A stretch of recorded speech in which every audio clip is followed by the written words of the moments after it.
दोस्तों नमस्कार। मैं अभिलाष अवस्थी खबर और खबरों के विश्लेषण के अपने दैनिक कार्यक्रम के साथ आपके सम्मुख हूँ। मित्रों, आज एक बड़ी अच्छी खबर है, आपको भी अच्छी लगेगी।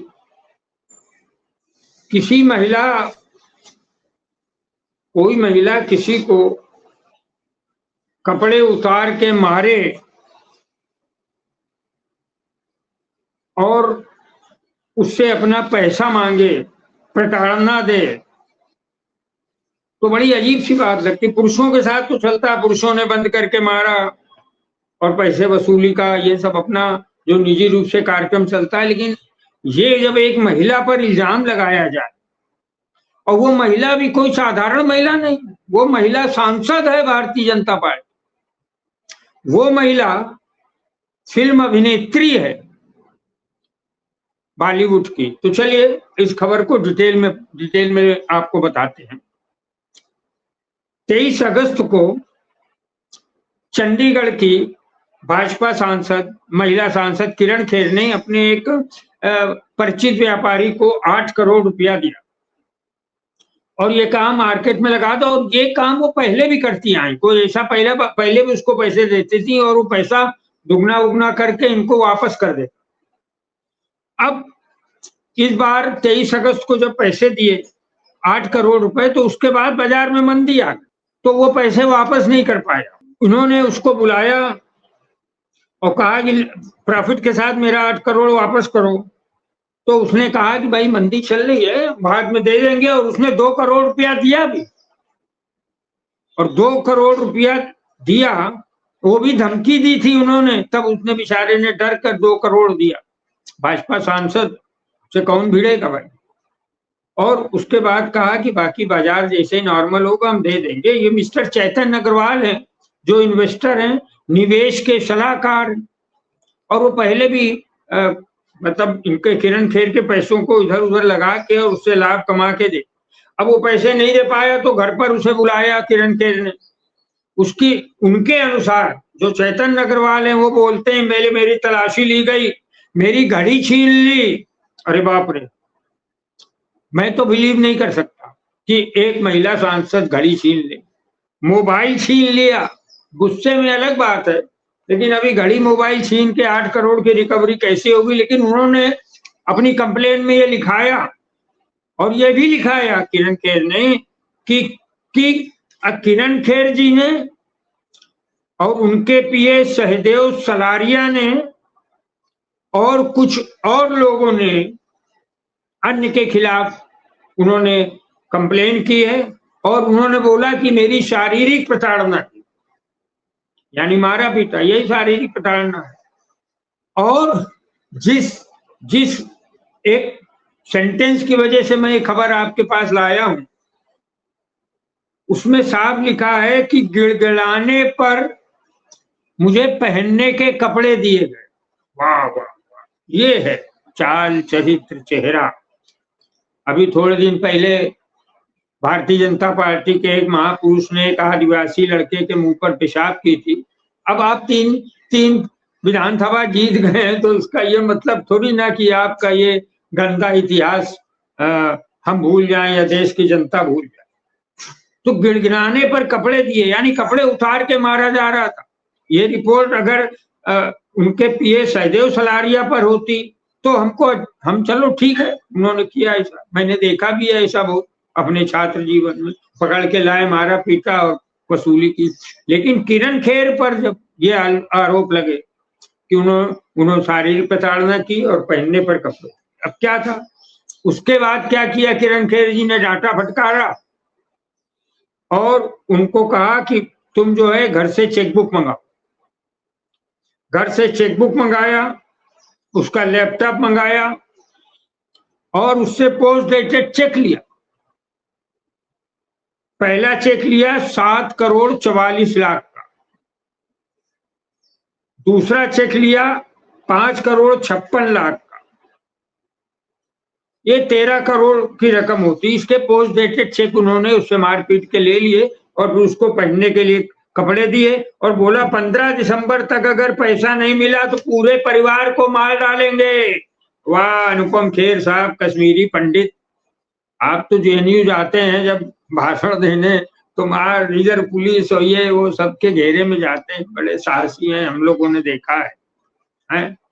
तो आप अपनी पत्नी को ऊपर ऐसा आरोप लगा कि वो कपड़े उतार के मारा और पोस्ट देते चेक ले लिया और बोला कि आप, ये मैं नहीं बोल रहा हूँ, मुझे क्या मालूम, मुझे तो ये मैं आपको ये खबर भी आज छपी हुई है अखबार में, ये आपको किरण खेर ने दी हत्या की धमकी, आपको पढ़ने में आ रहा है ना। पीड़ित ने हाई कोर्ट से लगाई सुरक्षा की गुहार, ये खबर है जो नवभारत में छपी है, बंबई में भी छपी होगी ये खबर। तो मित्रों, ये कौन सा चाल चली चेहरा है? अगर किरण खेर, ऐसा नहीं किरण खेर से हम लोगों को ये आशा है कि वो घड़ी मोबाइल छीन लेंगे, है ना, किरण खेर से ये भी आशा नहीं। अनुपम खेर की बात होती तो चल जाता, क्यों, बड़बोले आदमी है, जब तक मोदी जी प्रधानमंत्री हैं तब तक वो सुपर प्रधानमंत्री हैं, वो कुछ भी बोलते हैं, कभी कभी गालियां भी बोल देते हैं, लेकिन किरण खेर से ऐसी बहुत उम्मीद नहीं है लोगों को। और फिर भी अगर उनके साथ के लोगों ने ऐसा किया है तो किरण खेर को एक प्रेस रिलीज जारी करनी चाहिए। वो चैतन्य अग्रवाल जी हाई कोर्ट गए और हाई कोर्ट में जाके उन्होंने कहा कि मुझे और मेरे परिवार को सुरक्षा दी जाए, क्योंकि 15 दिसंबर तक किरण खेर मुझे मार डालेंगी, मेरे परिवार को मार डालेंगी, उनके सहयोगी मार देंगे। और ये उन्होंने अपनी कंप्लेन में दर्ज कराया 15 दिसंबर की डेट। तो और कोर्ट ने उनकी बात सुनी और कोर्ट ने उनको सुरक्षा प्रदान। तो ये खबर है, ये खबर कि एक महिला सांसद, भारतीय जनता पार्टी की महिला सांसद, एक फिल्म की अभिनेत्री, इन सबका अपना एक प्रोफाइल होता है वो। और एक चीज इसमें और भी समझ में आती, जो मैं आपको बता रहा हूँ, उन्होंने 8 करोड़ दिए और 8 करोड़ के उनको लाभ से नहीं मिल रहे थे, लाभ भी चाहिए, 8 करोड़ भी चाहिए और होना भी चाहिए। बिजनेस अपनी जगह होता है, नेतागिरी अपनी जगह होती, लेकिन हम ये तो बोल सकते हैं ना मध्य प्रदेश की लाडली बहनों से कि तुमको 1200 या कितने रुपया महीना दे देते हैं, अमाउंट जो भी हो, वो पूरा भी वो प्रस्ताव नहीं है मेरे पास, अब तो है भी नहीं, वो चले गए मामा जी शिवराज सिंह कुशवाहा। ये जो लाभार्थी हैं जिनको 80 करोड़ परिवारों को आप मोदी जी हर महीने जो राशन दे रहे हैं 150, 200, 300 कितने का ये पता नहीं, अब तो तेल वेल उसमें आना बंद हो गया। तो जरा उनको ये बताना चाहिए कि देखो तुम लोग 150, 200 रुपए के राशन के चक्कर में पड़े हो, तुम लोग 1200-1400 रुपए की लाडली बहना योजना के चक्कर में पड़े हो, और वहां पर किरण खेर भाजपा सांसद 8 करोड़ का इन्वेस्ट करने को देती हैं और ऊपर से उसमें लाभ मांगती हैं।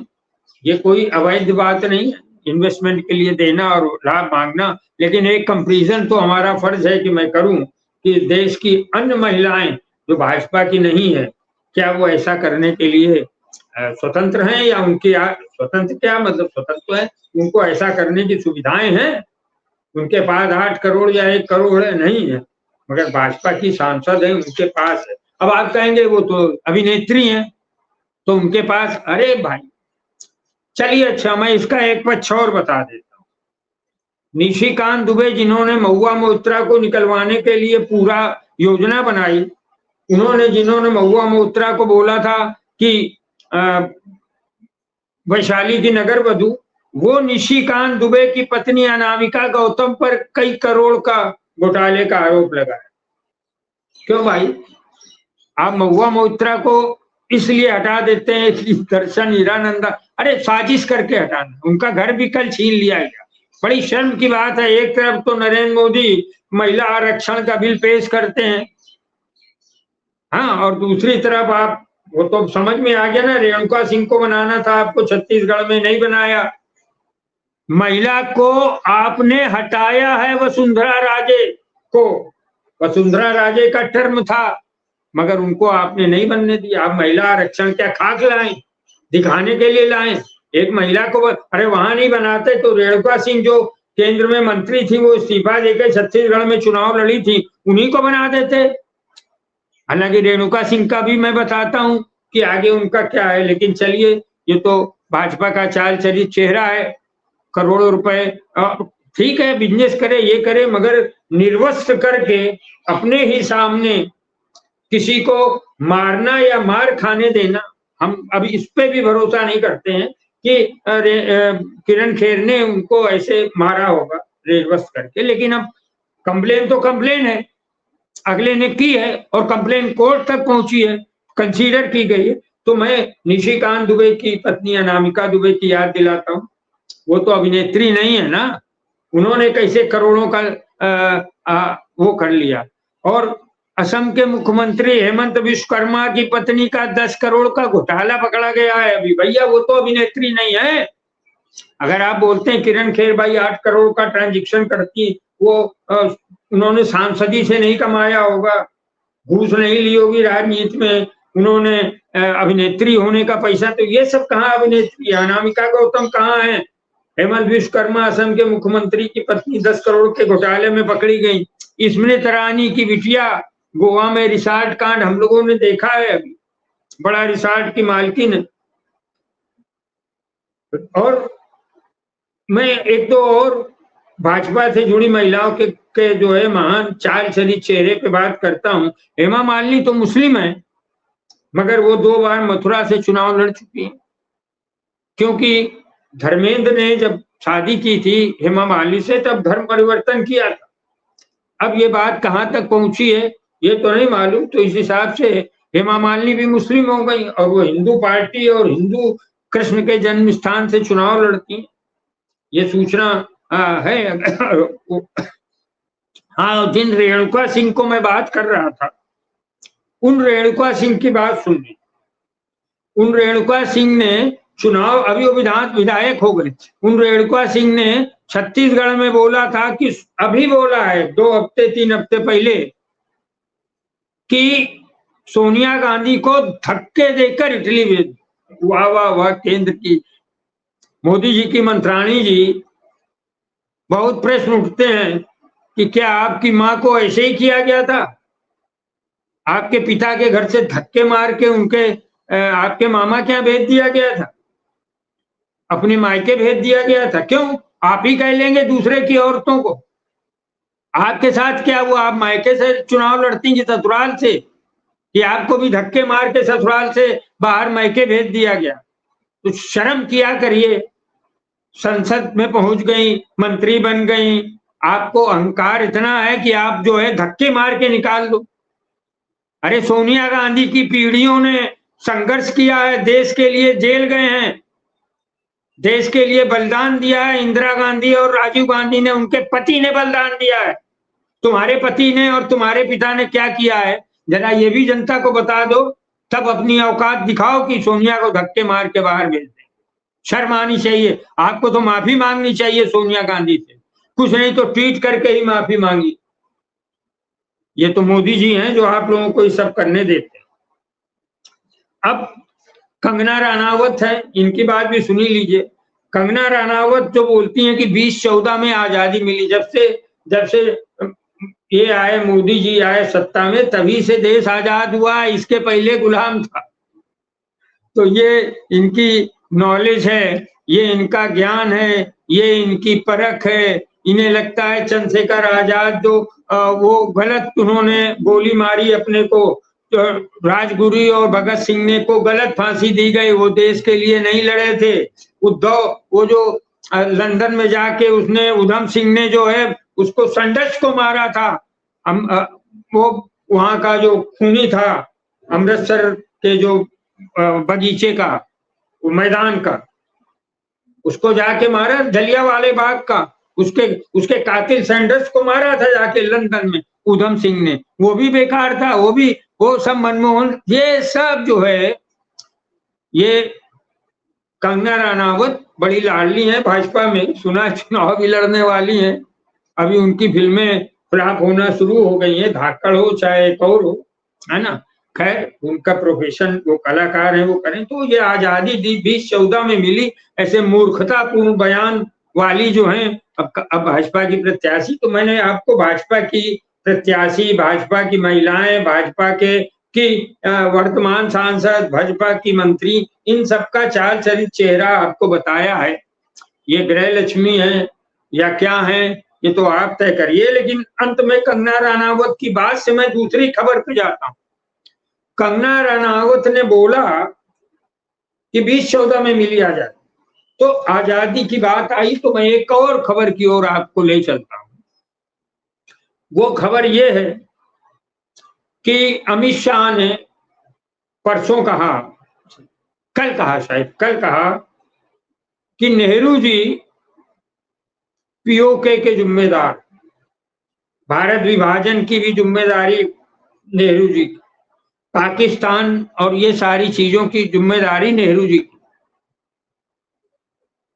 अरे अमित शाह, आप गृह मंत्री हैं तो आपके पास तमाम आईएएस हैं, तो जब कुछ बोला करिए तो आप उनसे एक ड्राफ्ट मंगा लिया करिए।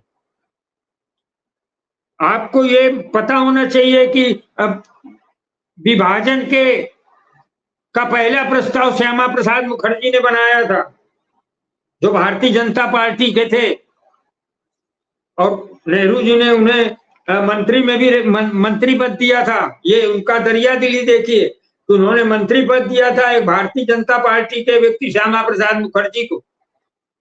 उन्होंने भारत विभाजन का पहला ड्राफ्ट तैयार किया था। इतना तो अमित शाह पूछ लिया करिए ना, जैसे आप वक्तव्य देते हो वैसे ही आपका बेटा बीआईसीसी में करता है। तो थोड़ा समझदारी। हरि सिंह जो थे राजा थे वहां के, उन्होंने विभाजन के समय एक भूमिका निभाई थी। तो कृपया, और नेहरू जी क्या करते, नेहरू जी पे मैं बता रहा हूं ना, ड्राफ्ट मांगिए ना। नेहरू जी 9.5 साल जेल में रहे हैं अमित शाह जी। और मैं थोड़ा सा इसको जरा कथात्मक रूप से बताता हूं। हम सबके बच्चे पढ़ लिख के आते हैं, आपका बच्चा तो पढ़ा लिखा कितना है, वो उसको तो आपने बीसीआई का चेयरमैन बना दिया, सेक्रेटरी बना दिया, कल चेयरमैन भी बना ही देंगे। हाँ, लेकिन मोतीलाल नेहरू का अकेला इकलौता बेटा जवाहरलाल नेहरू लंदन से बैरिस्ट्री पढ़ के आए, एडवोकेट बन के आए। मोतीलाल नेहरू इलाहाबाद में रहते थे। उन्होंने ये नहीं कहा कि जाओ बेटा इलाहाबाद हाई कोर्ट में प्रैक्टिस करो, जाओ जवाहरलाल सुप्रीम कोर्ट दिल्ली में प्रैक्टिस करो, जाओ कमा के घर पे लाओ। उन्होंने अपने इकलौते बेटे को बैरिस्टर होने के बाद अदालतों में प्रैक्टिस करने के लिए नहीं भेजा। उन्होंने बेटे जवाहरलाल नेहरू का हाथ पकड़कर ले जाकर महात्मा गांधी के हाथ में सौंप दिया और कहा, बापू मैं अपना बेटा आजादी के संघर्ष, आजादी की लड़ाई में आपको देता हूं, आप इसको कहीं उपयोग करिए। और वही जवाहरलाल नेहरू 9.5 साल तक जेल में थे। विभिन्न उन्होंने कई किताबें लिखी थी। किताब लिखना कितना मुश्किल होता है अमित शाह जी। आपको खाली जवाहरलाल नेहरू और नरेंद्र मोदी को जवाहरलाल नेहरू याद आते हैं, इंदिरा गांधी याद आती है, राजीव गांधी याद आते हैं, तो कभी इनके इतिहास को भी देखिए ना। आपको इंफीरियरिटी कॉम्प्लेक्स है क्या कि आपके पुरखे कभी जेल, आजादी की लड़ाई में जेल नहीं गए? आपको इंफीरियरिटी कॉम्प्लेक्स है क्या कि जो नेहरू ने पंचशील कार्यक्रम दिया था, उन्होंने योजना आयोग दिया था, उन्होंने भाभा एटॉमिक दिया था, उन्होंने वैज्ञानिक संसाधन दिए थे? क्या ये आपको इंफीरियरिटी कॉम्प्लेक्स है नरेंद्र मोदी और अमित शाह? उनकी पुत्री, जब नेहरू जी जेल में बंद थे तब उनकी पुत्री 12 साल की थी और वो शहीदों के पर्चे बांट रही थी। 12 साल की इंदिरा गांधी, उन्हीं 12 साल की इंदिरा गांधी बड़ी होकर जब प्रधानमंत्री बनी तो इन्होंने इस मुल्क में प्रीवी पर्स खत्म किया, उन्होंने बैंकों का राष्ट्रीयकरण किया, जिसकी वजह से लोन लेके लोग घर ले पाते हैं, जिसकी वजह से लोन लेकर लोग एजुकेशन पूरी करते हैं, लोन लेकर विदेश पढ़ने जाते हैं। बैंकों के राष्ट्रीयकरण से ये संभव हुआ, ये इंदिरा गांधी ने किया था।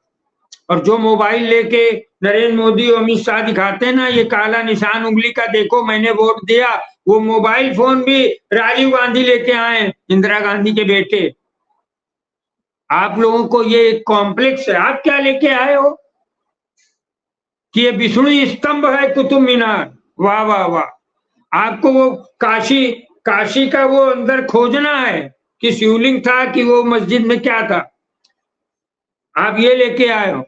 जब एम्स खोला जा रहा था, जब आईआईटी नेहरू और ये लोग खेल रहे थे, तब आप लोग उधर भी तो देखा करो। आपको भारत विभाजन में नेहरू दिखते हैं, जबकि झूठ है ये। आपको मालूम है कला संस्कृति में भी जो नेहरू गांधी परिवार ने किया, नेशनल स्कूल ऑफ ड्रामा किसने खोला? नेहरू, इंदिरा गांधी ने। Film institute, FTI Poona, SRFTI Calcutta, साहित्य कला अकादमी, संगीत नाटक अकादमी, आपने कितने खोल दिए? आपने तो खाली हिंदू वाहिनी और हिंदू संघर्ष वाहिनी, और आपने हिंदुओं के बच्चों को भगवा फट्टा बांध दो, बाहर जाके निकल जाओ, और वहां जाके हिंदू हिंदू चिल्लाओ, रामलला हम आएंगे, मंदिर वहीं बनाएंगे। ओम बिरला की लड़की IAS बनेगी, अमित शाह का लड़का BCI का चेयरमैन सेक्रेटरी बनेगा, रविशंकर प्रसाद की बिटिया विदेश पढ़ने जाएगी, अरुण जेटली के बच्चे बड़े वकील बनने के लिए विदेश से पढ़ के आएंगे, प्रैक्टिस करेंगे। सुषमा स्वराज की बिटिया बांसुरी स्वराज वो ललित मोदी का केस लड़ेगी, जो देशद्रोही था। आपके बच्चे देश में महान बनेंगे, और हिंदुओं के घर के बच्चे गले में फट्टा बांध के वहां जाके वार्ड के, भाजपा के, हिंदू वाहिनी के, यही सब संघर्ष करेंगे, रामलला हम आएंगे, यही सब करवाएंगे आप लोग। कोठारी बंधु मरे तो थे, कोठारी बंधु मरे थे जब मस्जिद को ढहाया जा रहा था, शहादत हो रही थी, मैं वहां पर था। क्या किया आपने कोठारी बंधुओं के लिए? कुछ नहीं किया।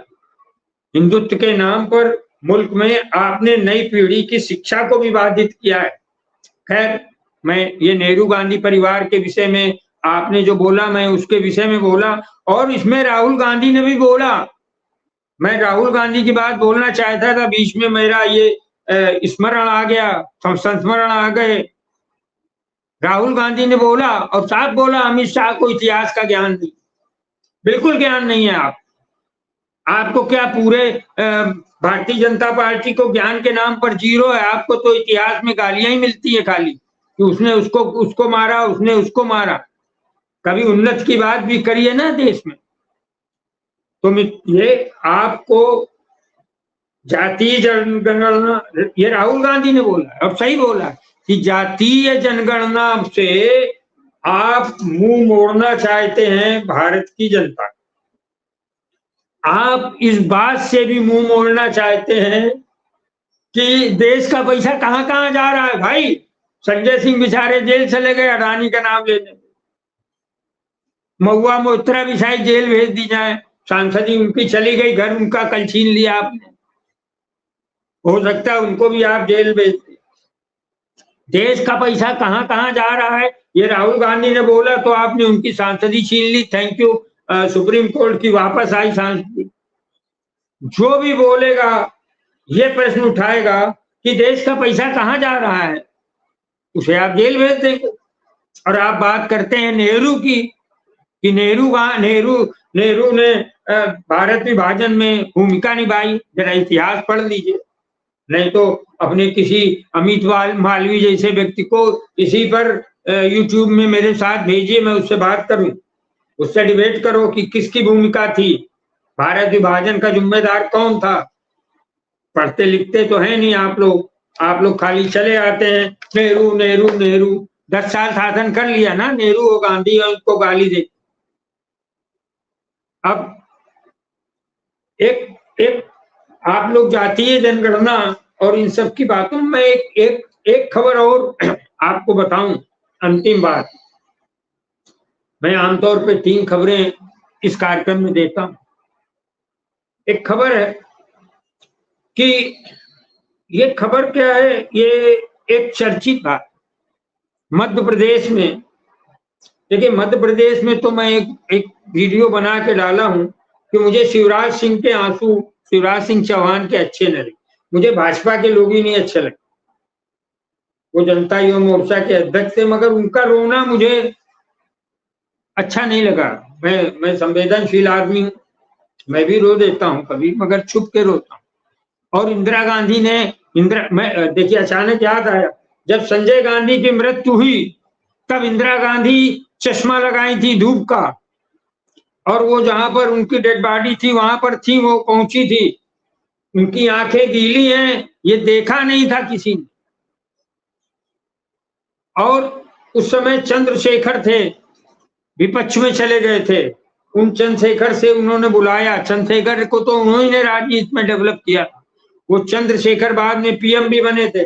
चंद्रशेखर को बुलाकर उन्होंने बोला, इंदिरा गांधी ने उनके बेटे की लाश पड़ी थी, उन्होंने बोला भाई आपका वो काम था, उसका ये और उसका ये, तो उन्होंने रोका कि अभी आप ये बात मत करिए। ये बात चंद्रशेखर ने कही है, इंदिरा गांधी ने नहीं कही।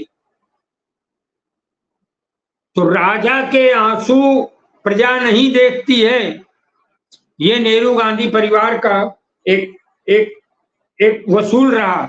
ये नेहरू ने भी कहा, ये इंदिरा गांधी ने भी कहा, और ये बाकी जो उनके संतानें हैं उनके भी आंसू पीना उन्हें आता है।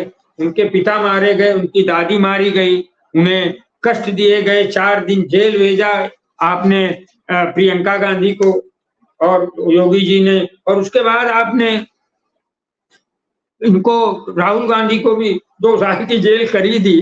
वो तो इस्ते पे चल रहे हैं, सरकार चली जाएगी तब ये सब खत्म हो जाएगा। तो आपको मैं फिर आता हूं शिवराज सिंह के आंसू की ओर। रामविलास पासवान भी रोए थे, हमने उनको रोते देखा था दिल्ली में, बहुत छोटे, हाजीपुर था शायद उनका सांसदीय क्षेत्र, वहां से टिकट काट दी थी तो वहां से वो रोने लगे। वहीं दिल्ली में मैं था, वहां पर आई वॉज स्टूडेंट। खैर उसके बाद मैंने शिवराज सिंह चौहान को देखा, केवल शिवराज सिंह चौहान को नहीं देखा, उनके अगल बगल जो महिलाएं थी उनको मामा कहते थे मध्य प्रदेश। जैसे पंडित नेहरू को चाचा बोलते वैसे ही इनको मामा बोलते थे। वो महिलाएं रो रही थी, वो वीडियो वायरल हो रहा है। उनकी महिलाएं जो है वो कह रही थी मैंने किसी को, मैंने तो आपको वोट दिया था। उनके सीने से लिपट के वो रो रही हैं कि हमने मामा और शिवराज जी भैया हमने आपको वोट दिया था। ये किसको? मोहन यादव को ले आए। अब मोहन यादव पर आना है मुझे, इसलिए मैं इतनी कथा आपको बताया। मोहन यादव चीफ मिनिस्टर बनाए गए हैं। इन्होंने क्या, इसके पहले तो मंत्री थे, इन्होंने क्या गुल खिलाए थे वो मैं आपको बता रहा हूं। उज्जैन में मास्टर प्लान बन रहा जिसमें 872 एकड़ जमीन जानी थी सिंहस्थ के लिए, सिंहस्थ मेला है शायद। 872 एकड़ जमीन का अधिग्रहण होना था। उसमें मोहन यादव जी मुख्यमंत्री बनने के पहले इन्होंने अपने घर की जमीन में चेंज ऑफ यूज कर दिया और हटा लिया, अपनी जमीन को अधिग्रहण से बाहर कर दिया। तो ये इन्होंने किया। ये मोहन यादव ने सॉरी ये मोहन यादव ने, मैं डिटेल में नहीं जाऊंगा, यही मोहन यादव हैं जो मुख्यमंत्री हैं अभी मध्य प्रदेश के। इन्होंने सीता माता का अपमान में, वो भी वीडियो वायरल है, मैं वो नहीं कहना चाहता, सीता माता के अपमान में उन्होंने क्या क्या वो क्या बोला था। दूसरा एक कई वीडियो मोहन यादव जी के वायरल हो रहे हैं जिसमें वो गाली दे रहे हैं, वो गाली दे रहे हैं और धमकी दे रहे हैं। धमकी तो अभी भी, वो कौन बालकनाथ है, वो कौन एक स्वामी राजस्थान में गाली दे रहा था, वो एसएचओ को गाली दे रहा था, दादागिरी कर रहा था। एसएचओ ने कहा थाने में दादागिरी, तो आप लोग थाने में जब तक आपकी, वैसे मैंने देखा है महाराज, जो जब तक शासन रहता है उसके बाद आप लोग घरों में घुस जाते हो। भाजपाइयों और संघ के लोगों बहुत देखा मैंने, एबीवीपी से देखा है कि आप फटाक से घरों में घुस जाते हो जैसे ही शासन चला जाता। तो खैर गालियां, मोहन यादव भी गाली दे रहे हैं, मोहन यादव भी धमकी दे रहे हैं, और तमाम आपत्तिजनक बयान मोहन यादव चीफ मिनिस्टर ने दिए और वो उन्हें उनकी गारंटी, मोदी जी बोलते हैं गारंटी, और वो आज चीफ मिनिस्टर बन गए मध्य प्रदेश के, जो एरिया में सबसे बड़ा है। चलिए, ये तो उनका हक है। भारतीय जनता पार्टी के प्रधानमंत्री हैं, अध्यक्ष से ज्यादा यहाँ प्रधानमंत्री का चलता है। तो आज ये खबरें थी कि किरण खेर ने 8 करोड़ दिए किसी को, और वसूलने के लिए क्या क्या किया मैंने आपको बताया। दूसरा, रेणुका सिंह ने जिस ढंग से बोला कि नेहरू गांधी पर सोनिया गांधी को धक्के देके इटली भेज दो, उसी संदर्भ में मैंने राहुल गांधी ने जो कहा, अमित शाह के लिए बोला कि नेहरू जी के विषय में, तो राहुल गांधी ने बोला कि अमित शाह को ज्ञान नहीं है इतिहास का, और सही। और तीसरा, आपके पास मोहन यादव जो नए नए चीफ मिनिस्टर बने हैं, इनके कारनामों की खबर भी थोड़ी बहुत आपके पास है। तो ये शासन में रहे थे, और मैं ये 3 खबरों के साथ मैं अपनी बात खत्म करता हूँ। कल फिर इसी वक्त आपके सम्मुख होऊंगा। अभिलाष अवस्थी के प्रणाम। और आप हमसे जुड़े रहने के लिए सब्सक्राइब करें YouTube पर, फॉलो करें Twitter पर और लाइक करें Facebook पर। और ज्यादा जानकारी के लिए आपको टाइप करना होगा सिर्फ न्यूज नशा।